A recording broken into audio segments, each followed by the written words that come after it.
On December 1941, the Japanese invaded Malaya, a British colony in Southeast Asia. They wanted to take Malaya's tin and rubber for their ongoing war with China. The Japanese entered Malaya through a sea landing at Kota Bharu. They also came through Patani and Songkhla on bicycles and rode until Singapore. This was known as the Bicycle Blitzkrieg. On the night of the landing at Sabak Beach, it was stormy and the seas were choppy and raging. 3 Japanese ships could be seen from the coast, being led by a light cruiser and an arsenal of destroyers, minesweepers, and a submarine chaser.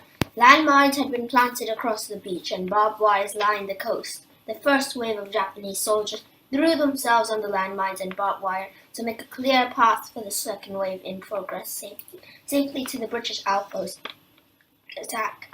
The 8th Indian Infantry Brigade troops in Sabak Beach were outnumbered. Within an hour of landing, the Japanese troops had captured all the pillboxes on the beach.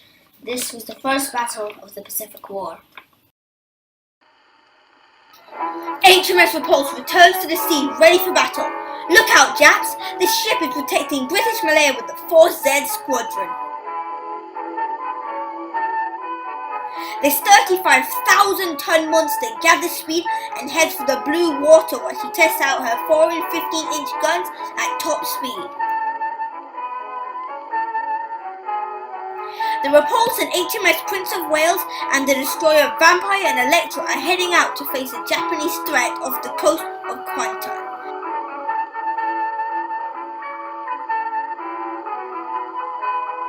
Every man aboard, including the able seamen, the gunners on the pom-poms, the officers on the bridge, or the workers in the engine room must feel a swell of pride as the great warship sets off on its next great mission.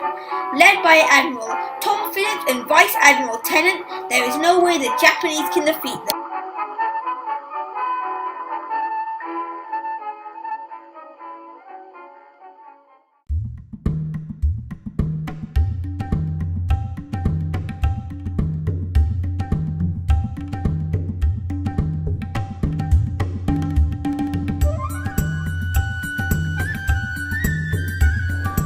Edward had an Indian for a mother and a British man for a father. She had 2 sisters, Lily and Daisy, and all of them were put into the Penang Light Street convent by her father when she was 5 or 6. This is her father, Edgar Edward. He was a rubber estate manager in Penang. After he put the trio in the convent, he went back to England to visit his family. Unfortunately, he died there of a heart attack. He died before the Japanese came. Mary was 10 when the Japanese invaded.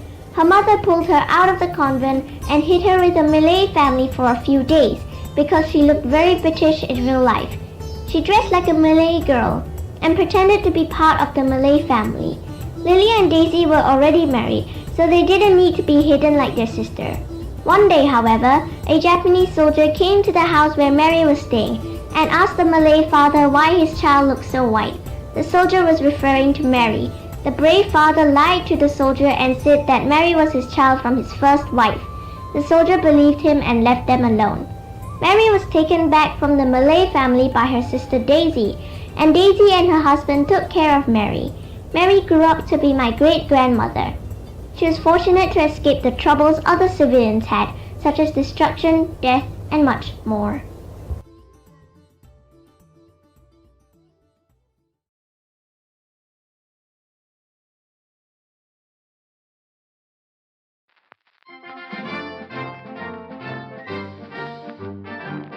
A salute to the men who ride the major submarine in the British Navy.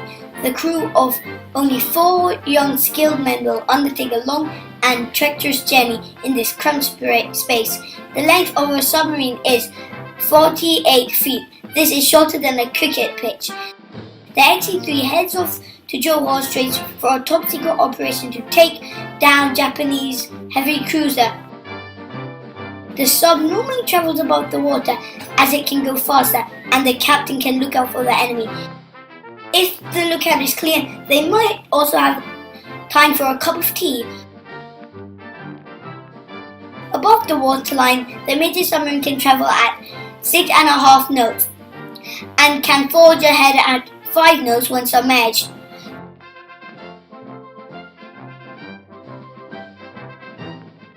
They slowly submerge, ready for action. They'll only go underneath when their enemy are in sight. When they are submerged, they'll experience the dangerous conditions for hours on end.